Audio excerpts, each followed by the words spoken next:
when you guys would hit town. I mean, we were hearing stories of drugs, alcohol, satanic worship, black magic, all that. You were there. Finally, we're going to find out. Was it all true? Some of it, not all of it. And one Led Zeppelin song was in the middle of it all. This is Whole Lotta Love and a Whole Lot of Problems.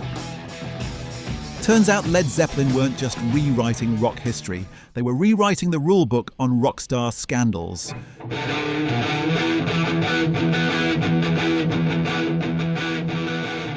From plagiarism accusations to backstage chaos, their legacy is as messy as it is monumental.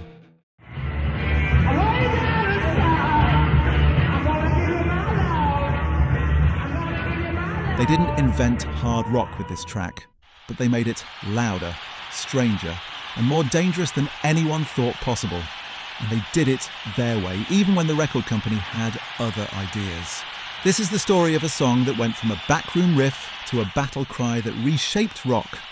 For Jimmy Page, everything started with a hook. I had this record at home of a guitar that had a lot of sustain on it, and I got him to come round and have a listen to it. I said, "Can you get that?" In the summer of 1968, he was living on a houseboat on the River Thames when he struck a jagged, swaggering riff, 5 notes that could not be ignored.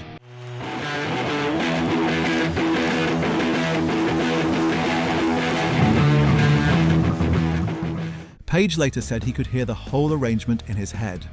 Drums, vocals, the works. But he waited. The right band and the right context were essential ingredients. And the right stuff arrived during the sessions for Led Zeppelin 2. I knew what I wanted to do, okay? I really did. And I had a sort of whole blueprint, if you like, of what I wanted to do. The riff drew from the blues masters he'd studied, but Page made it heavier and more menacing. And when the band needed an opening statement for their new record, Page knew this was it. But a great riff isn't enough. You need a voice that can match it. While Jimmy Page was the sonic architect of Led Zeppelin, Robert Plant was its soul. His voice was a force of nature, capable of delicate whispers one moment and banshee shrieks the next. And I got Robert to my house. Sure, he knew the blues and he could sing, along to the blues, but it was more a question of having these things which were more coming on sort of totally left of field, and some of it almost avant-garde from what was sort of understood to be like the blues or bands at that time. And when it came to lyrics, Plant's imagination was steeped in blues, mythology, and folklore. For Whole Lotta Love, Plant reached back to a song he knew well, the 1962 Muddy Waters track You Need Love. You got yarning, and I got money. Written by the great Chicago bluesman Willie Dixon. A few years later, British mod band The Small Faces recorded their own frantic version, You Need Loving, led by powerhouse vocalist Steve Marriott. Plant, a devoted fan of Marriott, admitted he was paying homage. It was part tribute, part challenge. When Plant stepped to the microphone at Olympic Studios, both versions were echoing in his head. The opening lines of Whole Lotta Love were a near direct lift. You need coolin', woman, I ain't foolin'. Oh, I ain't foolin'. Hey, woman, you need coolin'. But Plant delivered them with an urgency and raw sexuality that was uniquely his own. He pushed his voice to its limits, channeling Marriott's fiery attack while carving out something more primal and theatrical. Borrowing lyrics was common in the blues tradition, where songs often evolved as they passed from one performer to another. But in the rock world, things were different. In 1985, Dixon's publisher sued Led Zeppelin, and the case was settled with Dixon finally receiving a co-writing credit. Plant later admitted it was a bit naughty, but insisted it was done in the spirit of keeping the blues alive. Controversy aside, Plant's performance transformed the borrowed lines into something untouchable. His voice electrified the words, turning old blues phrases into the fuel of a new, heavier sound. Paired with Page's riff, it set the stage for the band's boldest experiment yet. Led Zeppelin 2 was made on the move in between tours, and Whole Lotta Love was no exception. So we're going through America and we're playing in LA and we're doing the overdubs to percussion overdubs to Whole Lot of Love, for example. And then we do, at Atlantic Studios, we record Bring It On Home. Actually, it's two things that go on. We come back to England and we do Thank You and Living Loving Maid, and the tracks of those. And then we go to America and there's more overdubs going on. It's quite interesting how... So there's a lot going on. Do you know what? Yeah, time. but it's no different to how people record today, except they share files. Except the concept of it is how it's being done. I don't think anybody else was doing things like this, being so radical, carrying the tapes around under your arm, you know, as you're doing gigs. Finally, it gets... I go in with Eddie, and we do the final mixing of everything. Eddie Kramer was the engineer that worked with Jimmy Page on Whole Lotta Love. They came to America in '69 for their first tour, and they had brought with them Zeppelin too, because this was what they were carrying around with them. This was what I was leading up to. Yeah. And they had these huge steamer trunks full of tapes, because they would recorded some in England and in Vancouver, and wherever city they landed, like, recorded or overdubbed something. Yeah. And they said, would you want to mix it? I said, absolutely. And we settled in New York at A&R Studios, and we went around quite a few, so we couldn't get after every studio, but we recorded about 5 more tracks, and I overdubbed a whole bunch of stuff, and then we decided, okay, let's mix it at A&R.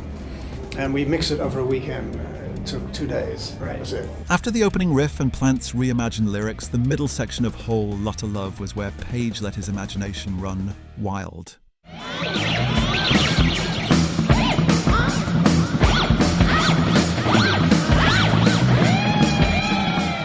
Using an oscillator to mimic a theremin, layered with slide guitar and Plant's moans, he created a psychedelic storm.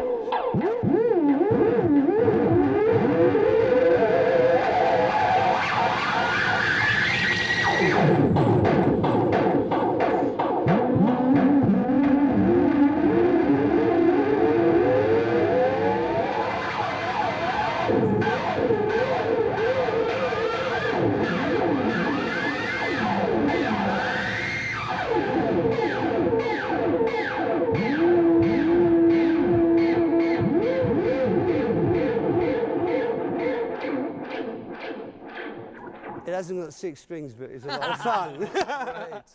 Then, with Kramer, he sculpted it into a soundscape, panning instruments, dropping in echoes, even leaving in a ghostly studio whisper by accident.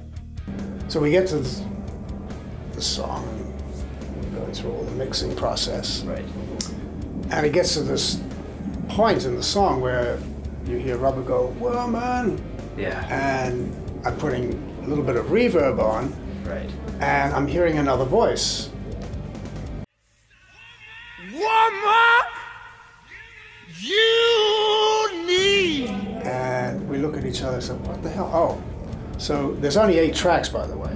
That's all yeah. So it's only 8 tracks. Right, that's what you were working with then. So track 8 was the main voice, and track 7 was another take. And I couldn't get rid of it. It was one of those old-fashioned tube boards with rotary parts. I couldn't get rid of it.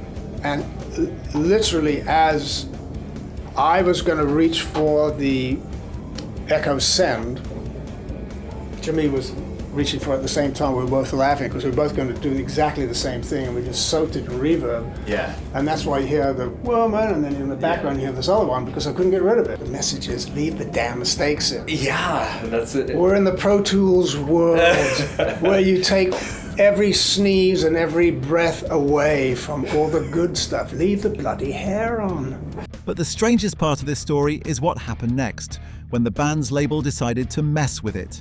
In the 1960s and 70s, Led Zeppelin and their formidable manager, Peter Grant, believed albums were sacred and singles were for pop acts. And I didn't want to get into the whole area of singles, because that would just anchor you down as you do another album, because the record company might say, this was an independent production, so we had a little bit more say over what was going to be going on. But you wouldn't have to have something that related to the first album. It was very much like that in those days, the sort of format singles that sounded very similar to the previous single. It's awful. Atlantic Records didn't share their beliefs. When they heard Whole Lotta Love, they knew they had a monster hit on their hands. There was just one problem. At over 5 minutes, it was far too long and experimental for American radio. Without the band's permission, Atlantic cobbled together a revisionist radio edit. They removed most of the magical mayhem in the middle, reducing the song to just over 3 minutes. It was released as a single in November 1969. The band was furious. Their art butchered, their vision stifled. Page called the edit obscene, a complete violation of their creative integrity and carefully crafted sound. But anger has a way of being cooled in the face of staggering success. DJs played the full album version around the clock at public demand. The song shot up the charts, reaching number 4 on the Billboard Hot 100, their only top 10 single in the country. The compromise stung, but the results were undeniable. The single had made Led Zeppelin superstars in the world's biggest market. So, did the end justify the means? While Whole Lotta Love was conquering America, its reign in the United Kingdom had yet to begin. True to Peter Grant's policy, it was never released as a single, but the song would soon become one of the most recognisable pieces of music in the country, courtesy of another curious vehicle, a pop-centric television show. In October 1970, BBC producer Alan Freeman chose a brass-laden instrumental cover of the song as the theme for the iconic programme Top of the Pops. The TV version, performed by the Collective Consciousness Society, CCS, a big band rock outfit led by bluesman Alexis Corner, was funky but still carried the power and swagger of Page's original riff.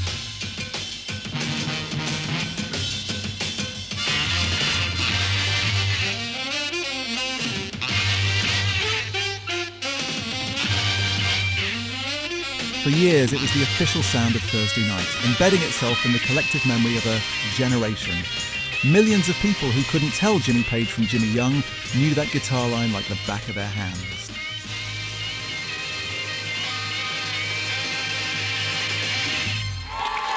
Hello, how are you? Welcome to Top of the Pops. The use of the song on Top of the Pops was a perfect paradox. A band that prided itself on mystique had provided the intro music for Britain's most mainstream pop show, but it didn't damage their credibility. If anything, it was proof of the elemental force they had created. Their music was too powerful to be contained by genre, format, or even their own rules. It was truly transcendent, an equalizer, a surprising musical common ground, and that's the real legacy of Whole Lotta Love. A song born from blues, forged in controversy, and unleashed on the world with a sound so raw and undeniable, it transcended every boundary in its path.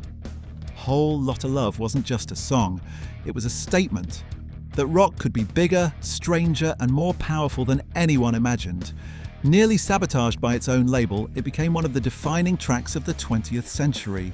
If you want to dive deeper into Led Zeppelin's wild ride, including their final UK performance, click the thumbnail on screen to keep watching.